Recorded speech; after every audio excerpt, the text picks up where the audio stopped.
मुफ्ती Tariq Masood special. कुर्बानी का जानवर हामिला निकला तो क्या करें? अगर कोई शख्स कुर्बानी का जानवर ख़रीदे लेकिन वो हमल से निकले तो इस सूरत में क्या करना चाहिए? सफ़ीउल्लाह लकी मरवत से पटेल हॉस्पिटल में उसका दाखिला करवा दें। भाई अब यही हो सकता है, अब तो आप वापस भी नहीं कर सकते उस जानवर को। आप जो गाय लोगों के साथ बहुत हो रहा होता है, लाते हैं तो गाय में के पेट में बच्चा होता है, बहुत टेंशन में आते हैं अब क्या होगा, तो कुछ भी नहीं होगा, अब उसी को ज़बह कर लें।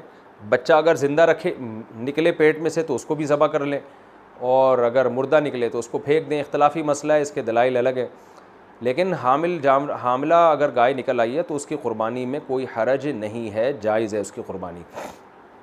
नाबालिग के नाम की क़ुरबानी करना, नाबालिग पर क़ुरबानी करना वाजिब नहीं, लेकिन अगर इसके नाम की क़ुरबानी कर दी जाए तो ये जायज़ होगा या नहीं। नईमुज़्ज़फ़र मुंबई से, अगर सभी ये मुमय्यज़ है, नाबालिग बच्चा समझदार है, तो उस पर अगरचे क़ुरबानी वाजिब नहीं है, लेकिन किसी ने उसकी तरफ से क़ुरबानी कर दी उसकी परमिशन से तो क़ुरबानी अदा हो जाएगी।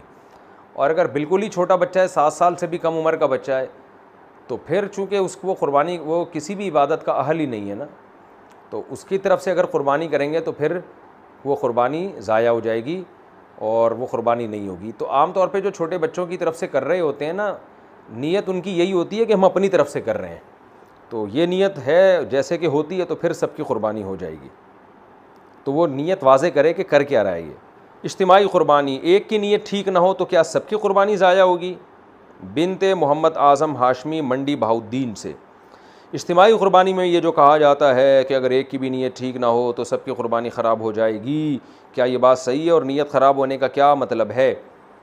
देखिए, अगर एक की भी नीयत, एक गाय में एक की भी नीयत ये है कि मैं गोश्त खाने के लिए कर रहा हूँ, बकरीद के लिए क़ुरबानी नहीं कर रहा, अल्लाह की रज़ा के लिए नहीं कर रहा, या कोई एक शरीक भी ऐसा जो हराम आमदन वाला है, सूदी बैंक में जॉब करता है, सूद में किसी तरह से इन्वॉल्व है, या आमदन ही सूद आ रही है, या और कोई रिश्वत ज़्यादा लेता है, वो उसी रिश्वत के पैसों से क़ुरबानी कर रहा है, तो एक की हराम अगर शरीक हो गया ना, या एक की नीयत क़ुरबानी की है ही नहीं, वैसे ही उसको गोश्त चाहिए बस खाने के लिए कर रहा है, तो फिर बाकी 6 की भी क़ुरबानी ज़ाया हो जाएगी।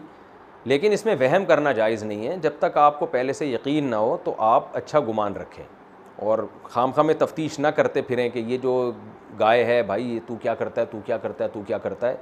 अब हिमो मा अब हम अल्लाह, हमें हुक्म ये दिया गया है कि जिस चीज़ पे अल्लाह ने पर्दा डाला हुआ है आप भी पर्दा डालें। तो खामखा में तफ्तीशें ना करें। आप जब इज्तिमाई क़ुरबानी में हिस्सा लेते हैं, गोश्त घर में आ जाए, आराम से अल्लाह का नाम लेके खा जाएँ उसको, तफ्तीश ना करते फिरें कि इसमें कौन कौन शरीक थे और क्या क्या हुआ था इसमें। तो ऐसी चीज़ों में शरीयत में ने हमें खोद कुरेद से, तफ्तीश से मना किया। हाँ, यकीनी तौर पर पहले से पता चल जाए तो फिर एहतियात करें, फिर हिस्सा ना डालें।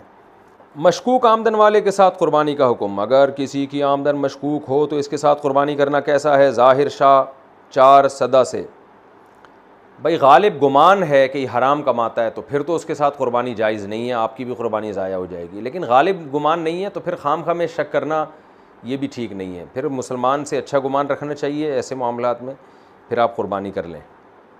कोई एहतियात करे और ना करे तो एक अलग बात है, वो भी ठीक है। वाजिब क़ुरबानी में इसाले सवाब कर सकते हैं। अगर अपनी वाजिब क़ुरबानी के साथ मरहूमीन के सवाब की भी नीयत कर ली जाए तो वो भी सवाब में शरीक होंगे। तौसीफ़ अहमद, अल्लाह से उम्मीद की जा सकती है कि सवाब में शरीक हो जाएंगे वो इंशाअल्लाह। बेहतर तो यही है कि वाजिब क़ुरबानी खालिसतन अपने लिए करें और इसाले सवाब के लिए अलग से हिस्सा डाल लें, बेहतर यही है, ताकि इख्तलाफ से बिल्कुल बच जाएं। क्योंकि बाज़ उलमा का इख्तलाफ है इसमें, इसाले सवाब के मसले में, कि जो है वो इख्तलाफ में मैं नहीं जाता, लंबी बात हो जाएगी। लेकिन बहरहाल राज कौल यही है कि अगर वाजिब इबादत में भी इसाले सवाब की नीयत कर ली जाए तो सवाब मिलता है इंशाअल्लाह। मुर्दों को सवाब भी मिलेगा, आपको भी मिलेगा। क्या 2 भाई मिलकर एक बकरा कर सकते हैं? क्या एक घर में 2 भाई मिलकर बकरे की क़ुरबानी कर सकते हैं? आतिफ़ अब्बासी, नहीं जी, 2 भाई एक बकरे में नहीं शरीक हो सकते। एक छोटी सी गाय ले लें जो बकरे जितनी हो, उसमें 7 भाई शरीक हो सकते हैं, लेकिन एक बकरे में 2 भाई नहीं हो सकते। क़ुरबानी का जानवर भाग जाए तो क्या हुक्म है? मोहम्मद इब्राहीम शिकारपुर से पूछते हैं। इसी तरह इसी किस्म का एक और सवाल पूछा है मोहम्मद तैयब ने बन्नू से कि क़ुरबानी का जानवर गुम हो जाए तो क्या हुक्म है? कहते हैं क़ुरबानी का जानवर गुम हो जाए, चोरी हो जाए, क्या हुक्म है? देखें इसमें तफसील ये है कि क़ुरबानी का जानवर गुम हो गया या चोरी हो गया या भाग गया, बकरीद के 3 दिनों के अंदर अंदर मिल गया तो सुभान अल्लाह ज़बह कर लें, क्योंकि तीसरे दिन मगरिब तक टाइम रहता है क़ुरबानी का। और अगर नहीं मिला तो गरीब आदमी पर क़ुरबानी वाजिब नहीं है, मालदार पर लाजिम है कि दूसरा जानवर ख़रीद के वो क़ुरबानी करे, चाहे वो पहले से सस्ता हो या महंगा हो, इससे कोई फ़र्क नहीं पड़ता। पहले वाला जानवर आपने ख़रीदा था 1 लाख का, वो भाग गया, अब आप 20,000 का बकरा भी ख़रीद सकते हैं, यानी उसी कीमत का ख़रीदना लाजिम नहीं है। मसला ये है कि अब वो जानवर आपका जो मिला है या चोर से दरियाफ़्त हुआ या वो भागा हुआ जानवर मिल गया बकरीद गुज़रने के बाद, तो अब क्या होगा? तो मालदार ने अगर क़ुरबानी कर ली थी 3 दिनों के अंदर तो उसकी क़ुरबानी का वाजिब अदा हो गया था। अब इसको ये जानवर मिला है तो जो चाहे करे इसके साथ, इसका जानवर है, काट के खाए या उसको बेच दे या जो भी करे। और अगर मालदार आदमी ने बकरीद के 3 दिनों में क़ुरबानी नहीं की तो गुनहगार भी हुआ, और जब ये जानवर मिलेगा तो इस पर वाजिब है कि ये जानवर काट के या तो ये गोश्त सारा सदका कर दे या पूरा जानवर ही सदका कर दे या जानवर काट के खा जाए और इसकी कीमत सदका कर दे। तीनों तरह से जायज़ है। गरीब आदमी का हुक्म ये है, गरीब से मेरी मुराद जिस पर क़ुरबानी वाजिब नहीं थी। गरीब आदमी जानवर लेकर आया, बकरीद के 3 दिनों में जानवर भाग गया, तो गरीब पर दोबारा क़ुरबानी लाजिम नहीं है, क्योंकि उस पर तो वैसे ही लाजिम नहीं थी, अब भी लाजिम नहीं है। अगर ये जानवर मिल जाता है बकरीद के तीसरे दिन मगरिब से पहले पहले, तो चूँकि गरीब ने ये क़ुरबानी की नीयत से ख़रीदा था तो गरीब पर वाजिब होगा फ़ौरन इसको ज़बह करे, और ज़बह करके वही हुक्म है जो क़ुरबानी के जानवर का हुक्म होता है, ख़ुद भी खाए, अपने से ज़्यादा गरीबों को भी खिलाए। लेकिन अगर गरीब को ये जानवर मिला बकरीद के 3 दिन गुज़रने के बाद, तो फिर गरीब पर यह लाजिम होगा कि वो इस जानवर को या तो पूरा जानवर सदका कर दे या इस जानवर का पूरा गोश्त सदका कर दे या इस जानवर को ज़बह करके खा जाए, और लेकिन इसकी पूरे जानवर की कीमत सदका कर दे। तो ख़ुलासा ये कि कीमत या जानवर या उसका गोश्त बहरहाल उसको सदका करना पड़ेगा। तो ये हुक्म है कि अगर जानवर किसी का गुम हो जाए।